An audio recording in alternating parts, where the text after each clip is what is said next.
Très chers amis internautes, assalamu alaikum wa rahmatullahi wa barakatuh. Bienvenue pour ce nouvel épisode de Halal ou Haram. Je suis en compagnie aujourd'hui de Monsieur Omar Hamed. Assalamu Wa alaikum. alaikum assalam. Comment allez-vous, Monsieur Ça Omar? va, alhamdulillah. Aujourd'hui, on va parler d'un sujet qui tend à changer avec l'actualité, c'est la mode. Donc première question, Monsieur Omar, qu'est-ce que la mode? La mode, c'est une tendance à suivre des comportements. Surtout, c'est appliqué aux tenues vestimentaires. Et les tenues vestimentaires qui font la mode, les tenues vestimentaires que les gens aiment porter, qui sont au goût du jour. Et donc, soit on fait la mode en inventant quelque chose de plus original que les gens vont suivre, soit on suit la mode. Maintenant, en tant que musulman, on a tendance plutôt à essayer de faire la mode. Et si on doit suivre la mode, mieux vaut suivre des tendances qui soient positives et qui ramènent vers des choses qui ne soient pas inutiles. Mais en quoi suivre une tendance, ça peut nous être néfaste?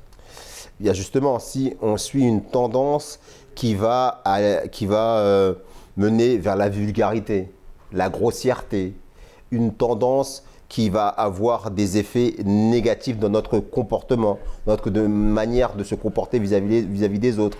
Parce que des fois, il y a des manières de se vêtir qui envoient un message, qui sont une manière de se rebeller par rapport à un certain ordre établi, une manière d'exister.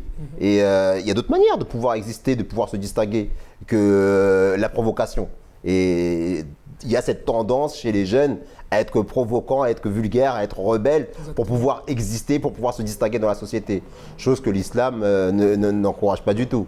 Il y a une manière plus positive de se distinguer, c'est par sa belle attitude, c'est par son bon comportement, c'est par son sourire, c'est par sa bonne humeur.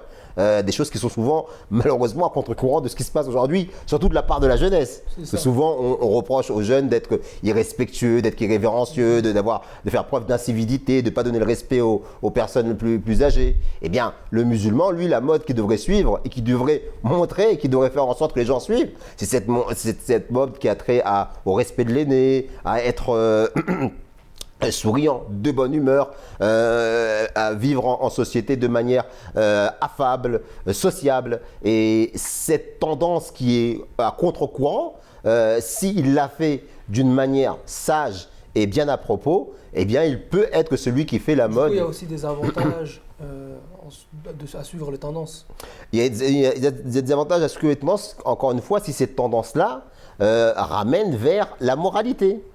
Et il peut y avoir, il y a par exemple, on prend l'exemple d'un joueur de football qui est connu aujourd'hui, qui fait le buzz justement, N'Golo Kanté. N'Golo Kanté, beaucoup de gens l'aiment pour son humilité, sa discrétion, c'est un travailleur. Suivre une tendance comme la sienne, c'est très positif. Et en plus, c'est un musulman. Et donc, une personne comme lui fait le tablier, fait la promotion de l'islam. Rien que par son attitude, il n'a même pas besoin de dire qu'il est musulman, les gens le savent. Et toute son attitude, pour ma part, après je ne le connais pas personnellement, mais dans ce qu'il renvoie, c'est l'éducation islamique. L'humilité, la discrétion, travailleur acharné, la bonne volonté, la solidarité, le respect. Il y a toutes ces valeurs-là qui rejaillissent de sa personnalité et qui donne envie à suivre. Et ce type de tendance, c'est quelque chose que l'islam encourage très fortement à suivre. Et du coup, est-ce qu'on peut associer la mode et la religion? Par exemple, un camis qui est trop près du corps ou le port du voile qui est associé à un certain style vestimentaire? Comme j'ai eu souvent l'occasion de le dire, Dieu est beau et il aime ce qui est beau. Et tant que ce qu'on fait ne va pas être contre l'esprit de la pratique islamique, l'islam n'a rien à redire dessus. Mais si aujourd'hui une femme va mettre le voile, qui est censé être quelque chose qui va protéger sa chasteté, qui va même la protéger des mauvais regards, il faut qu'elle fasse attention dans sa manière de se vêtir à ne pas être que trop attirante. Elle peut se rendre agréable, elle peut s'habiller de manière qui soit classe, comme on dit, mais pas pompeuse.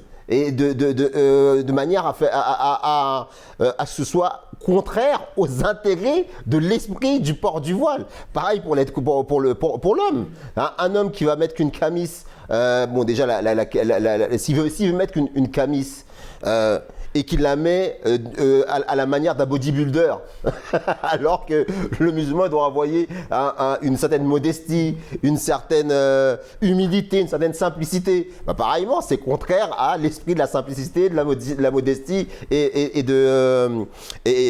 l'humilité islamique. Du coup, si je comprends bien, un musulman peut suivre la mode et les tendances. Il peut suivre la mode et les tendances, mais il doit faire preuve de discernement, pas suivre n'importe quoi. Jazakallah. Merci beaucoup pour vos réponses. J'espère que nos très chers téléspectateurs auront eu les réponses qu'ils voulaient concernant ce sujet. Et on se retrouve, Inch'Allah, pour un nouvel épisode de Halal ou Haram. Assalamu alaikum wa rahmatullahi wa barakatuh. Wa alaikum salam wa rahmatullahi wa barakatuh.